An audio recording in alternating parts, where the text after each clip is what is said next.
The CBS Radio Mystery Theater presents...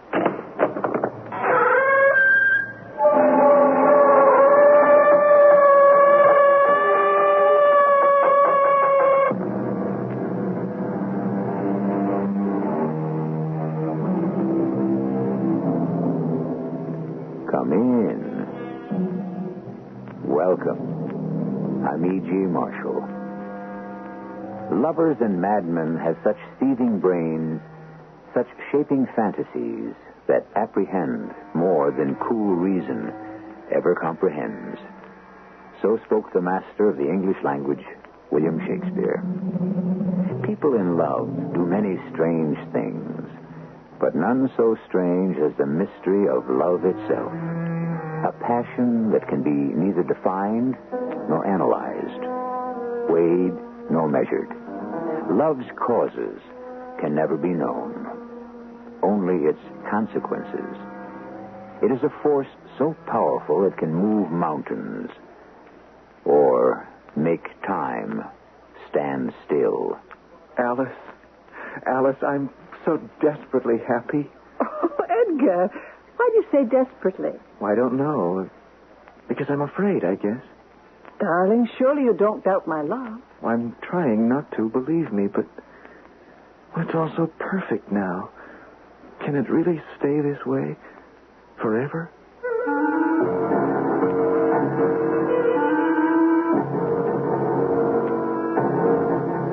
Our mystery drama, Hope Springs Eternal, was written especially for the Mystery Theater by Percy Granger and stars Court Benson and Ann Williams. It is sponsored in part by Buick Motor Division and ARM, Allergy Relief Medicine. I'll be back shortly with Act One.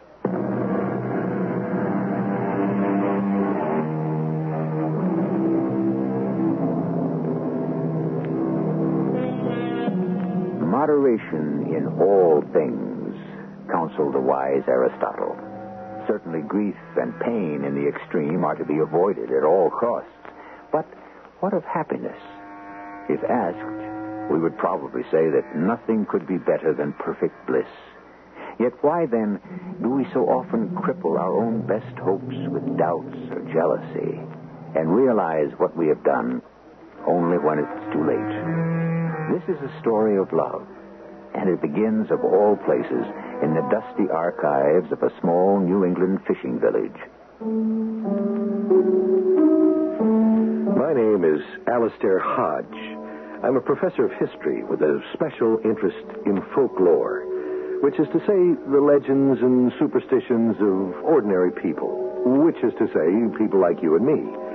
Recently, I spent some time in a small seacoast town north of Boston, poring over old diaries, family records, and so forth. I'd come upon nothing unusual until on the final day of my stay there, or what was to have been my final day. Sorry, Mr. Hodge, but it's closing time. Oh, thank you, Reuben. Come to release me from my labors for another day, huh? That's my job. What's the weather been like today? You haven't looked out the window since this morning? Oh, once I become absorbed in these old documents, I lose all sense of time. I guess you'd call it a labor of love. What's the matter? Did I say something wrong? No. Well, we all have our abiding passions. Mine is folklore. I'd gladly plow through an entire library just to turn up one new folk remedy for a snake bite or one old wives' tale. Is that so difficult? Well, it is indeed when you've read as much as I have. But there's a kind of faith that keeps me going. A faith that, well, someday I'll stumble across something truly astonishing. And this hope, it makes you happy? Well, I suppose an analyst would say my work is just a substitute for human companionship. You're not married, eh? Well, there was a woman who loved me once, or said she did. I found it difficult to believe. I don't know why. In any case, she eventually married someone else. But that was a long time ago, and well, it doesn't matter now. Doesn't it? Now, Reuben, don't tell me you're a sentimentalist. No, I believe in nothing you can't put between two slices of bread. More's the pity. Well, see you tomorrow morning as usual. No, I believe I'm finished. Unless there's something you haven't shown me. No. Well, I'll just let you out. Reuben, aren't you going to answer the phone? What? Yes. Hello. Oh, hello, Miss Pennington. No, I haven't seen him. Yes, everything's ready, just as you ordered. Yep. Goodbye. I'll just let you out, Miss Hodge. Reuben, was that the same woman who called you yesterday? Oh, I suppose. And the day before? In fact, every day for the past 2 weeks? Much longer than 2 weeks, Mr. Hodge. Always at precisely 5 o'clock. And always you seem to have precisely the same conversation. Do we? I don't know. Might I be so bold as to inquire... It's a private matter, Mr. Hodge. Oh, I'm sorry. Forgive my curiosity. Well, that's your job. My abiding passion. Well, goodbye, Reuben, and thank you for your cooperation. Mr. Hodge, Professor, do you believe in the supernatural? The supernatural? What an odd question. Well, you devoted your life to it. Oh, I see. No, Reuben, I don't. We simply use the supernatural to explain those things for which no rational cause has yet been found. But how can we be so sure what's true and what isn't? Well, you see, the one thing Western men cannot abide is mystery. We'll go to any length to comfort ourselves with explanations, even so far as self-deception. Do you really think it's that simple? Well, we can only believe in what we experience with the 5 senses. Yeah. What about what we experience with the heart? What? Reuben, you are a sentimentalist. Don't laugh, Mr. Hodge. I've got to tell someone. Tell me what? You say it's difficult to find anything new in your researches. And if you promise me not to put this in one of your books, I can tell you the most remarkable story you've ever heard. What good's a remarkable tale if it can't be published? You'll understand when I've told you.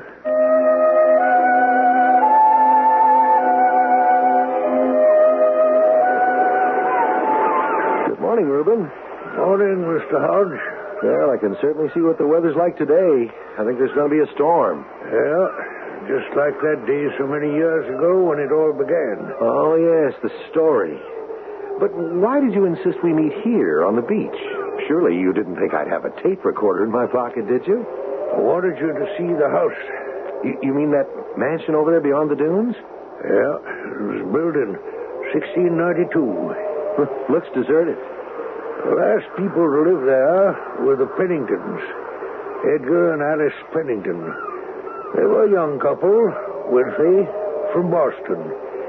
They were newlyweds, hadn't been married more than 2 weeks. And I'd never seen a more devoted couple, despite Mr. Pennington's fears. Fears? He was a man struggling to find faith, Mr. Hodge. Faith and hope. You sound as if you knew them well. I was a servant in the house. It was 1942, during the war. Edgar, good afternoon, dear. Oh, hello, darling. Looks like we're in for quite a storm. A real nor'easter. Do they really use that expression here? Oh, yes. I thought it was only in books. Oh, Edgar, I think this little village is the most enchanting place on earth. Do you really? This old house. Oh, what a lovely place for a honeymoon. You really like it here? Oh, yes. Now, come. You told me this morning you had a surprise for me. What is it? You do like this place, then? The village, the ocean? I could wish for better weather. Oh. The storm will pass. Yes. Yes, like everything else. Edgar, what's the matter? Oh, I don't know. These thoughts keep going through my head. Thoughts? Doubts. Oh, darling, about what? About everything. The war, the future, us. Us? But that's silly. Why? Everything is so perfect. We're married at last until death do us part. Yes, I know. I should be happy, but I can't help it. The happier I am, the more I feel a kind of dread. Oh, dear. I know it's silly. But whatever is there to be afraid of? That it won't last. That it can't last. But why not? Well, why should it? Nothing else does. Nothing else ever has. Is it because your own parents were so terribly miserable? They started out life together so happy. Just like us. Oh, darling. What can I do to reassure you? There's never been anyone else but you. So, how can you be so sure I'm really the right person for you? Edgar, if you don't stop this, I'll begin to tease you. No, please. I need you, Alice. I know. I'll ring for that young man you've hired. What's his name? Reuben. Reuben. I'll have him lay the fire and bring us our tea. And then you can tell me your surprise. No, let's take our walk first on the beach. Today? With that storm coming up. I need something to relieve this pressure on my heart. Maybe the wind and the rain. Well, that's what it is, the weather. It's this miserable day that's got you so depressed. No, it's not that. Well, it depresses me. Oh, I suppose I'll always be a city girl at heart. Do you mean that, Alice? It doesn't matter. We'll be back in Boston in a few days.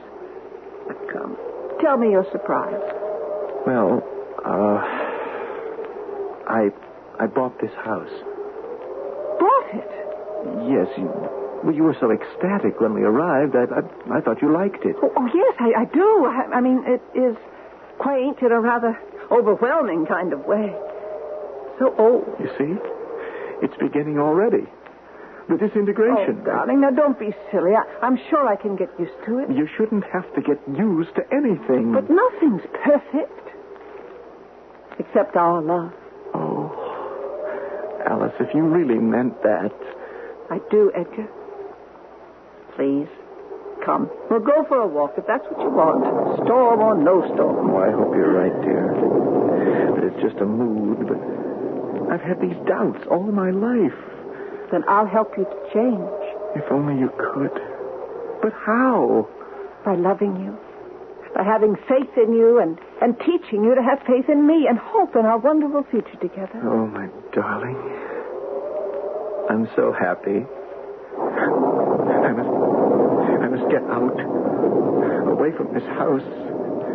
I feel like throwing myself into the surf and letting it dash me against the rocks. Dearest, let me just give Reuben orders to have things ready when we return. I'll wait for you on the dunes. Oh, please, stay where I can see you. Yes. You are all right, aren't you, Edgar? What? Oh, yes, of course. Alice, you will help me. You won't lose patience with me, no matter what happens. Oh, but what could possibly happen, Edgar? We're man and wife now. Where you go, I go. It's as if we occupied the same space. That's what I want to believe more than anything else in the world. You will, dear. In time.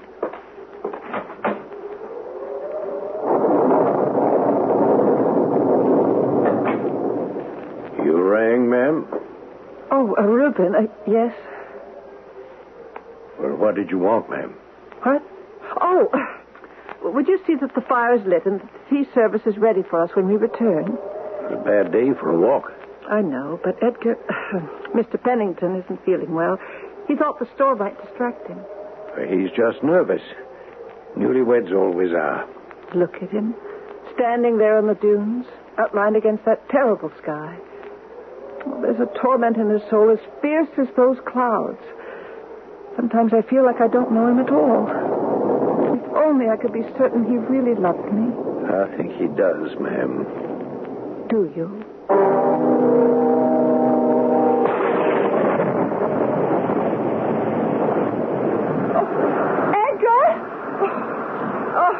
Edgar! Oh, wait for me! Oh, don't go down onto the beach. Edgar! Oh, he's out of sight. Oh, I'll see him as soon as I get to the top of the dune. Edgar!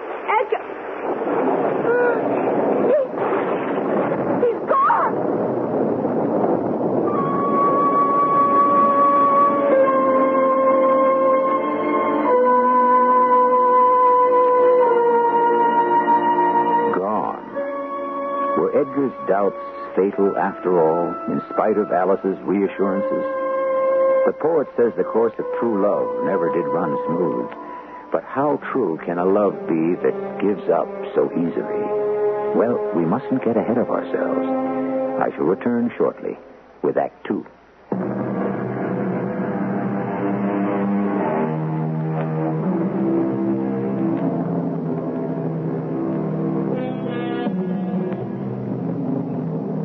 Anyone can be tormented by doubts and fear for the worst.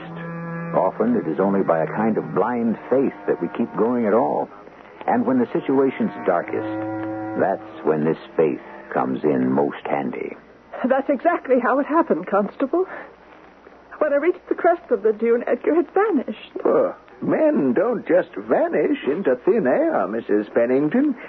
Is there any reason why he might have wanted to leave you? You mean abandon me? Oh, we've only been married 2 weeks. I mean, Edgar was a moody person. How do you mean? He was afraid it wouldn't last. What wouldn't last? Our love. It was as if he had difficulty believing we could be happy. He was tormented by doubts. Well, that does raise another possibility, Mrs. Pennington. What do you mean? That your husband took his own life. How dare... Not just a moment. That beach stretches for a mile in either direction without so much as a piece of driftwood to hide behind. Yet, you say it was less than a minute between the time he disappeared over the dune and you reached the spot where he'd been standing. Well, it may have been a little more than a minute. A spot from which you could survey the entire length of the beach. Now, where else could he have gotten to in that period of time? 4:37, the time of his disappearance, the ocean was at high tide, a mere 40 yards from the dune. The surf was up, making visibility difficult. No, Edgar would not have killed himself. Forgive me, Mrs. Pennington, but how can you be so sure? Because he loved me. He wouldn't do that to me. Oh, yet you did say he's been moody, restless. I didn't say restless. You're putting words into my mouth. Mrs. Pennington, did you know that Edgar's father committed suicide? What? Oh, no, I didn't. Edgar never told me that. But anyway, what of it? I mean, suicide isn't hereditary. No. But insanity is. What? Edgar's father was certifiably insane at the time he took his own life. How do you know all this? I knew the whole family, Mrs. Pennington. They used to come here on holiday. Here? In fact, they used to rent this very house. They did? Now, Reuben Thompson tells me not 3 days ago, Edgar bought the place. Is that true? Yes. A strange act for a man trying to escape from his past, wouldn't you say? Edgar did not commit suicide. And he will be back. You seem very certain of that, Mrs. Pennington. There was a perfect love between us.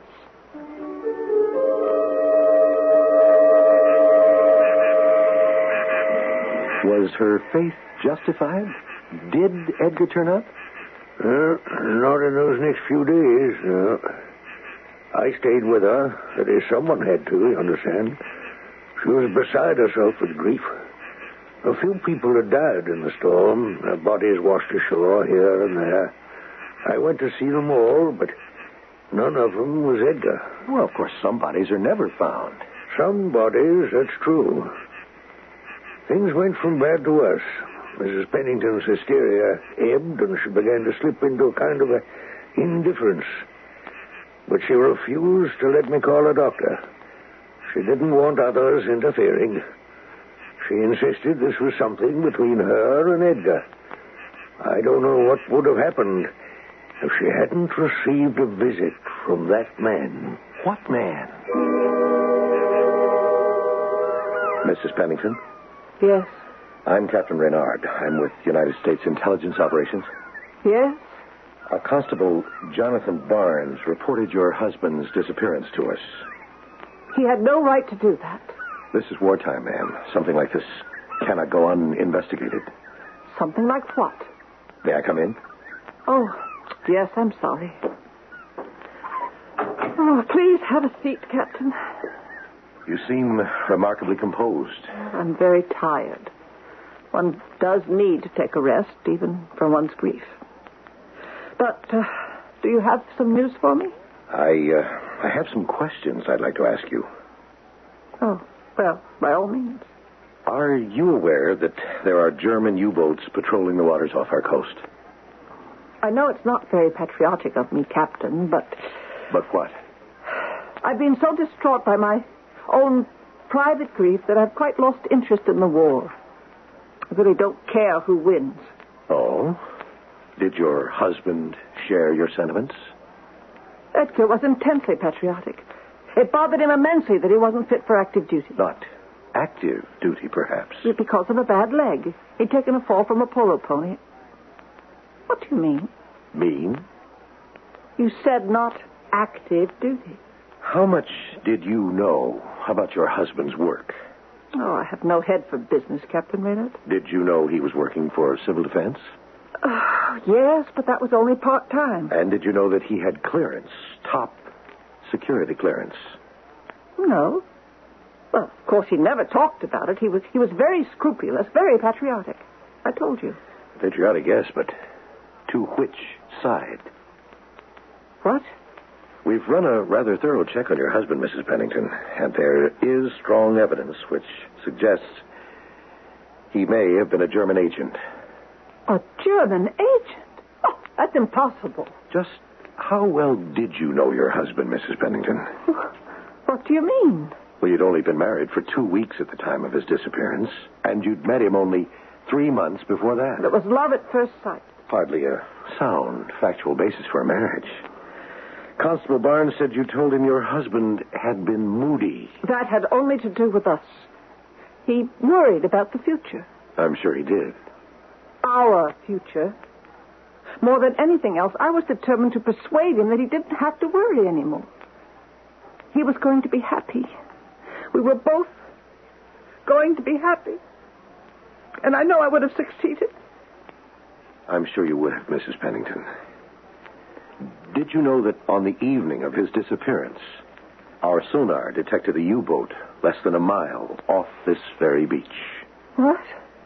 Did you know that your husband had access to the plans for our entire coastal defense? No. And that there was a leak in the Civil Defense Bureau where he worked? No.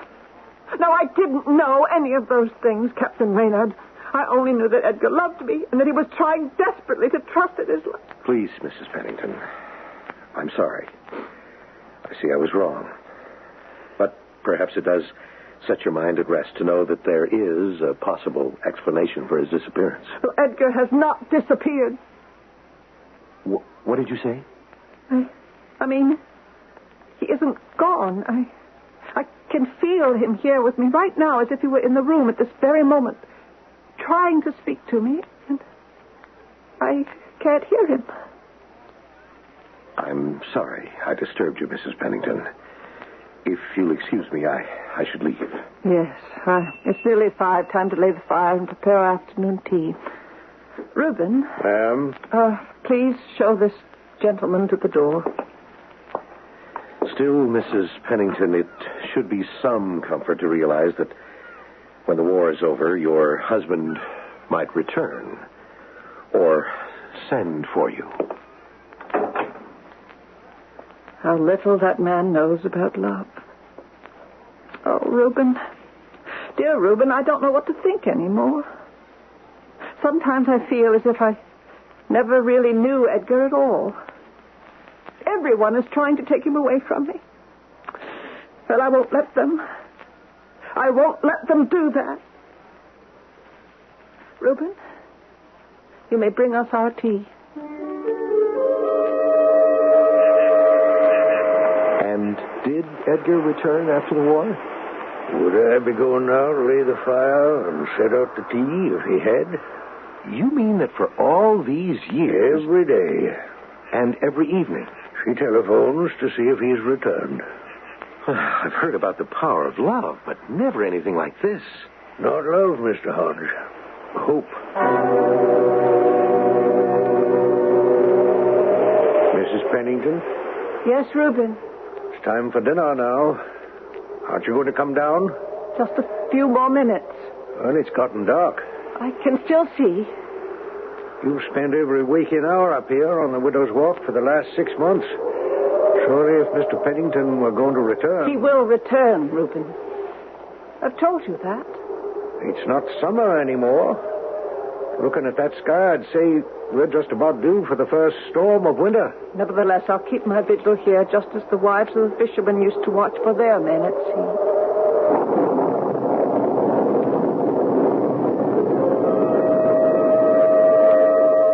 Finally, though, her grief got the better of her. Her faith's never wavered, not from that day to this. But she could no longer bear to remain in that house with its brief memories and unfulfilled dreams. She left that winter and moved back to Boston. So Mrs. Pennington never regained her sanity? Who said she was insane? Well, she has you light the fire and set out tea every evening. I'd certainly call that obsessive. You haven't told me which explanation you believe, Reuben. Did Edgar drown himself, or was the captain right about his being a German agent? I never believed either one of them. No? No, not for a minute. Why not? Because of Mr. Pennington's game leg. He never could have descended the dune and crossed the 40 yards to the surf in the minute or so it took Mrs. Pennington to come into view. Alice? What? You called her Alice. I did. Why?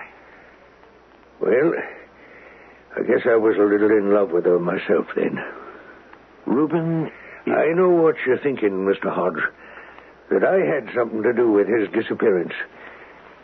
But would I be telling you the story now if I had? But it's so frustratingly incomplete. A man vanishes without a trace. You've got to have an explanation for that, or it's hardly worth publishing. You gave me a word, Mr. Hodge, that you'd not publish this. So I did, and I'll keep it. You've ruled out suicide and wartime intrigue. What's left? In fact, how can he have disappeared, period? A crippled man on an open beach. That's just it, Mr. Hodge. He never disappeared at all.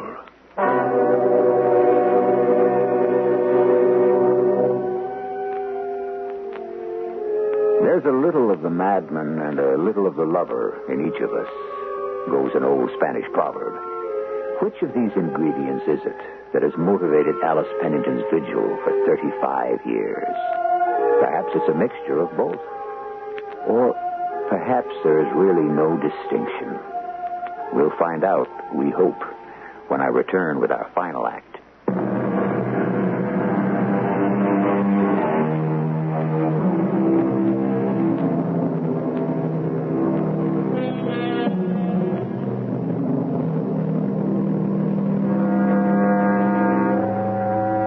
Springs eternal in each of us for something or someone.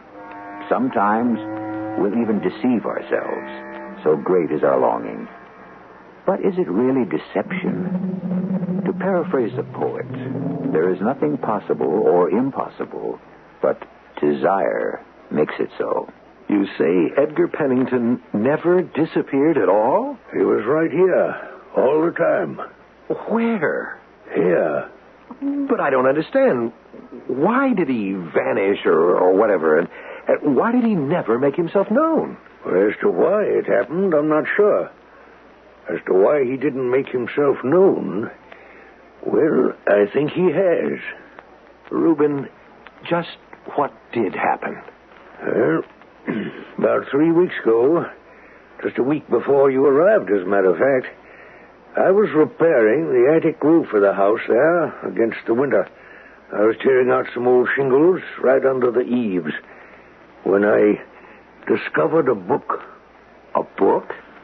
People must have been through that attic hundreds of times and never discovered it. It was an old book, then? It was a diary, Mr. Hodge, kept by one of the daughters of the original owner, Elijah Cuthbert, The man who built the house nearly 3 centuries ago. Cuthbert. Naturally, with my interest in our local history, I thought this was quite a find. I forgot about my work and began to read it. It was standard enough there until I came to the entry for April 11, 1692. April 11, 1692. There was a skirmish with the Mapahasset Indians on the 7th of April of that year, but I don't recollect anything significant happening on the 11th. It was April 11th that Edgar Pennington disappeared. Well, yes, but that was in 1942.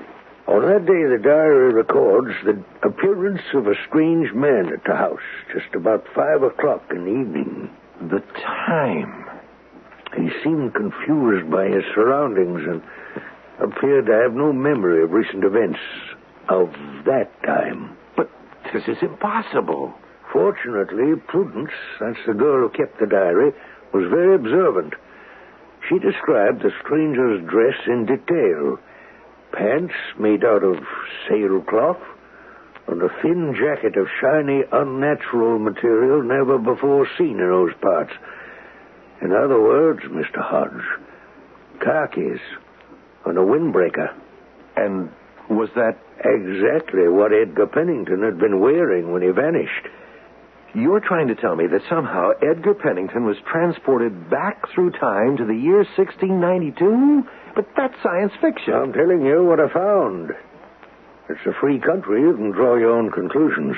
Well, I must say that my first conclusion is that the diary is a fake. That was mine, too. The book ought to be examined by experts. I am an expert, Mr. Hodge. Well, of course, I didn't mean to imply that... I've been the curator of the town archives for over 30 years. Laying fires and setting out tea in abandoned houses is only a sideline. Then I'm sure you can appreciate the necessity for tests. I've already done them. For the acid content? Yep. And the paper? Handmade, 100% rag, watermarks, wire and chain lines, all there. And the ink? Made from iron gall. That diary is absolutely authentic. There's even mold in the leather. That couldn't have been forged. Oh, so Edgar Pennington was the victim of a time warp, hurtled back through 2.5 centuries. And probably standing not half a dozen yards from Alice, as she called his name. Well, what did you do after you found the book? What do you think? I caught the next train to Boston to see Mrs. Pennington. At last, we had the answer to the mystery of her husband's disappearance. She'd lived like a recluse all these years, alone, miserable. I wanted to set her poor, tormented mind at rest.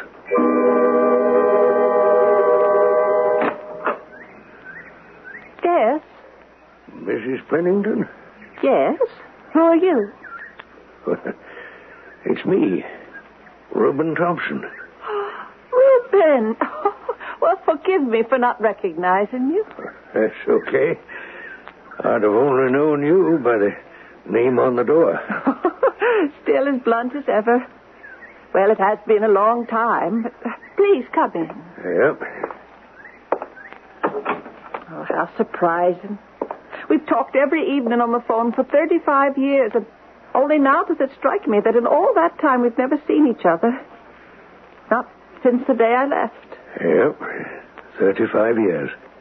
And life is so full of such wonderful surprises and expectations. I was just about to have some tea. Would you, Mrs. Pennington. Reuben, why are you here? What's brought you to Boston? Well, He's returned? You've seen him? No, I haven't seen him. It isn't? Oh, no. Has his body been found? No, nothing like that. It's, well, you see, I was repairing the attic for the winter. I'm so relieved. You gave me a start. You know, Edgar was on my mind, as always. I was just reading Browning when you rang. Elizabeth, that is. I will not be accused of feminism, I trust, when I state the fact that she was a much better poet than her husband. The sonnets from the Portuguese. I love thee with the passion put to use in my old grief. I love thee with the breath, smiles, tears of all my life. And if God choose, I shall but love thee better after death. That's very pretty. But, of course, he's not dead. No. I mean, what I came to... But do you take cream or lemon? What? Reuben, in your tea. Oh, I don't know. I mean, I never drink tea. Then I shall make the choice for you. Lemon. And some sugar. Oh, how much I look forward to our conversations each evening on the phone. You do? Yes, brief as they are. Dear Reuben, you're the only friend I have. Has my silliness become such a terrible imposition? No, not at all. I've been more than happy to do it. For 35 years. Surely there were times when you wished yourself free of it all. Well, it's just a routine, Mrs. Pennington. Do you know the last thing Edgar did before he disappeared? He was standing at the very crest of the dune. Oh, I do remember it as if it were yesterday. And he turned to watch me as I approached. And he waved, as if beckoning me to follow him. Oh, there was a hurt look in his eyes, as if he were afraid I might not. But at the corners of his mouth were the beginnings of a smile. A brave effort to overcome his fear once and for all and accept our happiness. And that's why I know he's never left me, and why I know he'll return. There's so much to look forward to. Oh, forgive me. Here I am prattling on without letting you get a word in edgewise. Now, you came to tell me something. Yes.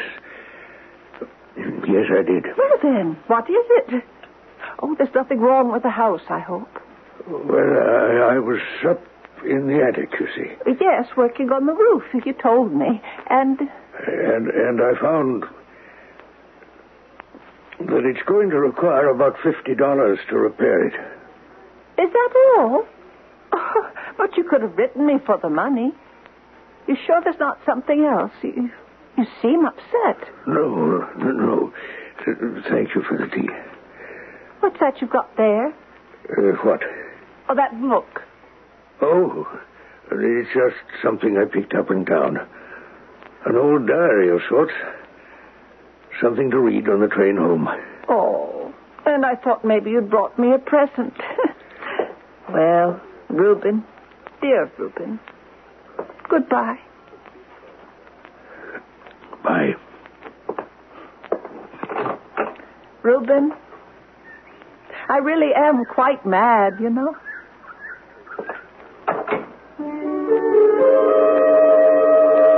And that was it?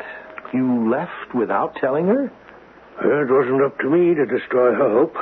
But the truth? The truth, Mr. Hodge, was that as I sat there and watched her talk, she seemed to grow younger before my very eyes. As if time hadn't passed at all.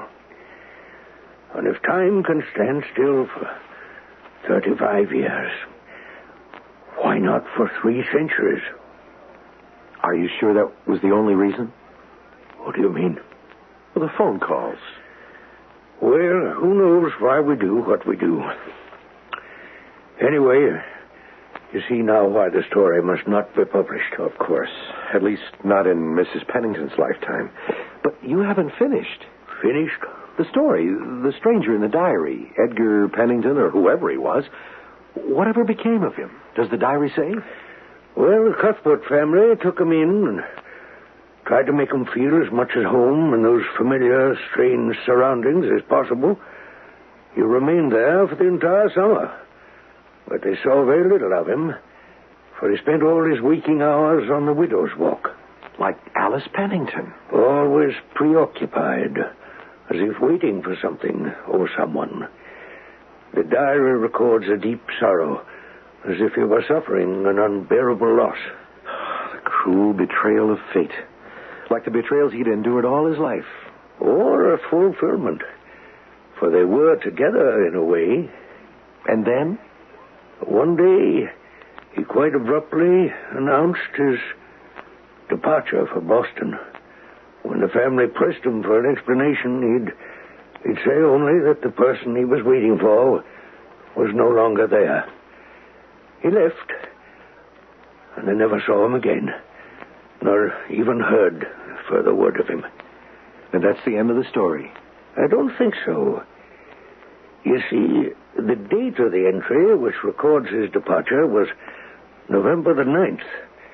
That's the same day when 2.5 centuries later, Mrs. Pennington left the house herself. And went to Boston. Forever.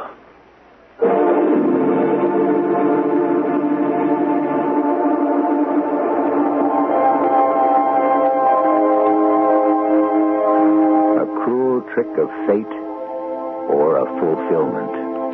Who knows? Perhaps Edgar Pennington would never have been happy in this life. Perhaps he would have lived fitfully, waiting for the disappointment he had experienced so often before. Who are we to say? But what of Reuben's decision not to tell Alice Pennington about the diary? A word on that in a moment.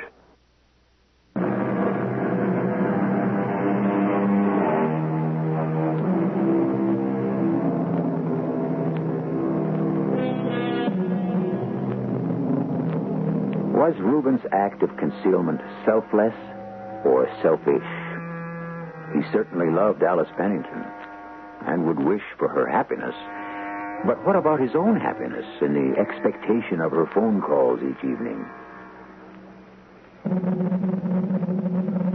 Only one thing seems certain. As long as there is room for hope, can any story be said to have ended unhappily?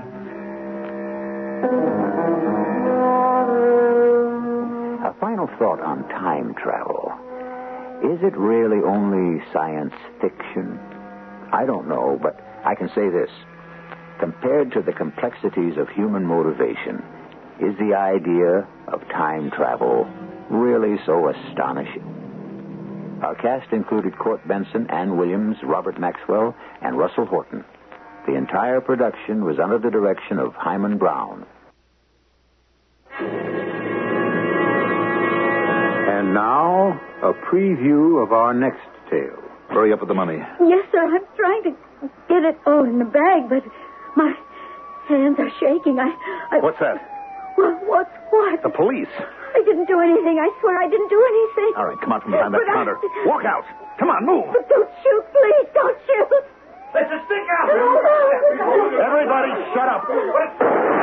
You there. I could have put that bullet into your head. Now, everybody, shut up and don't make me shoot again. No. You. Stand in front of me. Please. Just stand right here and don't move. Please. Nobody in this place moves an inch. That's right. Now, drop your weapon. Raise your hands or you can't get away. Stay out. I'll kill people if you try to come in. Now, don't be crazy. Nobody's hurt. Not yet. You're not in that much trouble. Now, be smart. Don't try to rush me. I'm warning you. Don't try. Radio Mystery Theater was sponsored in part by X-Lax.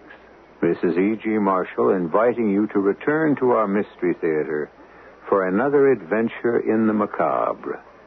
Until next time, pleasant dreams.